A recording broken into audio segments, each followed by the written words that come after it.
Have you ever leaned in to give your dog a good morning cuddle and just recoiled? That warm, fishy, almost rotten smell hitting you before their tongue even reaches your face. You laugh it off. You turn your head.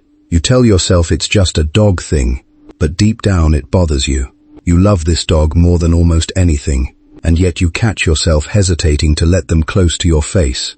What if I told you that the fix for that smell isn't a $40 dental spray, isn't a vet visit, and isn't some complicated brushing routine you'll give up on in a week, but something sitting in your kitchen cabinet right now? You're probably thinking, come on, doctor, is that really true? 1 spoon, and bad breath is just gone by morning.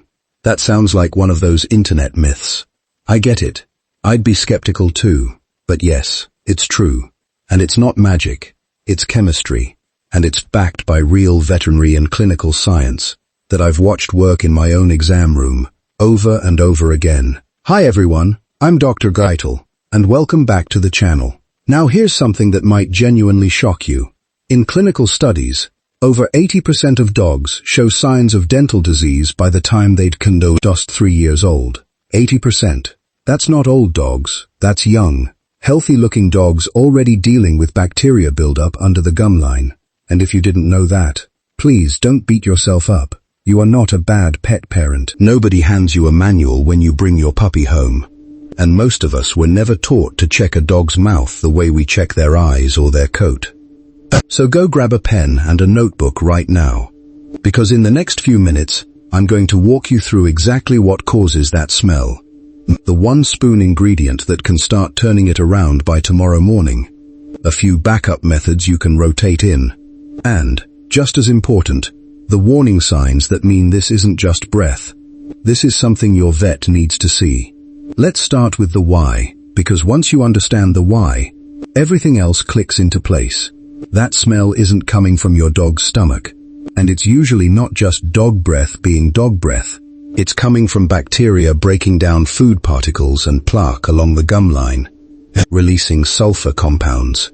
Yes, the same family of compounds that make rotten eggs smell the way they do.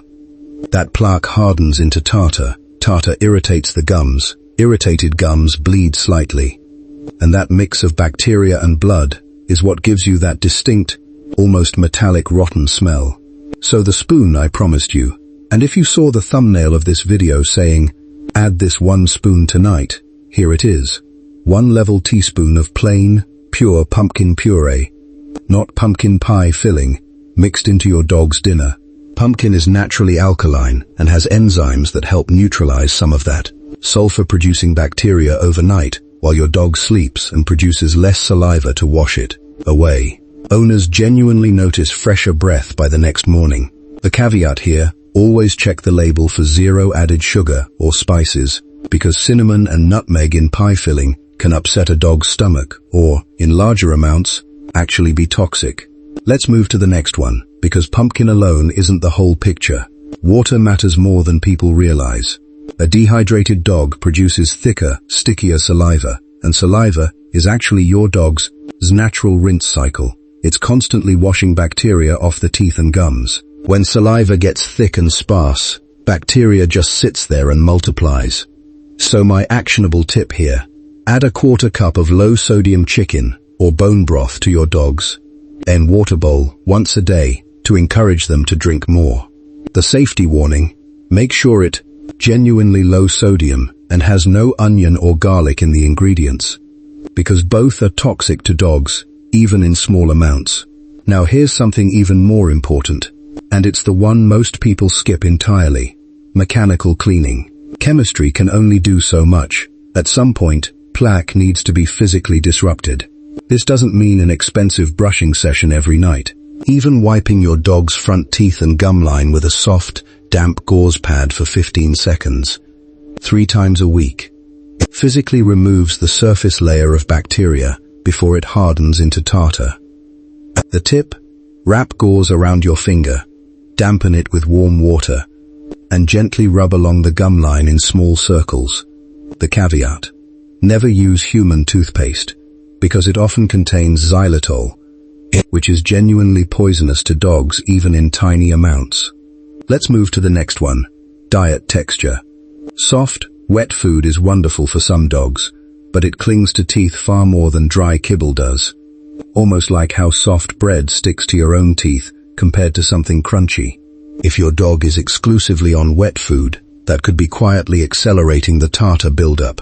The tip here isn't to switch foods entirely, it's to add a small handful, about a quarter cup depending on your dog's size, of a vet-approved dental chew or crunchy dog biscuit as an evening snack, since the crunching action helps scrape plaque off mechanically as they chew. The caveat: always size the chew appropriately, because a chew too large or too hard can actually crack a tooth, and that's a far more expensive and painful problem than bad breath. Now let's talk about something people almost never connect to breath: coconut oil. A quarter teaspoon mixed into food a few times a week has natural antibacterial and antifungal properties from something called lauric acid, which can help reduce the bacterial load in the mouth and gut. It's gentle, it's natural, and most dogs love the taste. The caveat though, too much too fast can cause loose stools, so start small and watch how your dog's stomach responds. Here's something even more important before we wrap up, and I say this in almost every video because it matters that much. Please don't combine every single one of these all at once tonight in one big, overwhelming bowl. Introduce one method at a time, give it a few days, watch how your dog responds, and layer in the next. And second, if the breath smells less like bad and more like something sweet and fruity, or if you notice bleeding gums, loose teeth, or your dog pawing at their face, that's not a home remedy situation anymore. That's a call your vet situation, because it could point to something more serious, like kidney involvement or advanced periodontal disease. So tonight, all it really takes is 1 spoon of pumpkin in the bowl, a little extra water, and a few seconds of gentle gauze cleaning to start turning things around by morning. I'd genuinely love to know, when you leaned in and smelled it for the first time, what did you think it was? Tell me in the comments. I read every single one. And if this helped you even a little, hit that like button and subscribe, because there are so many more of these simple, real fixes coming your way. Until next time, take care of that goofy, food-stealing, face-licking best friend of yours. I'll see you in the next one.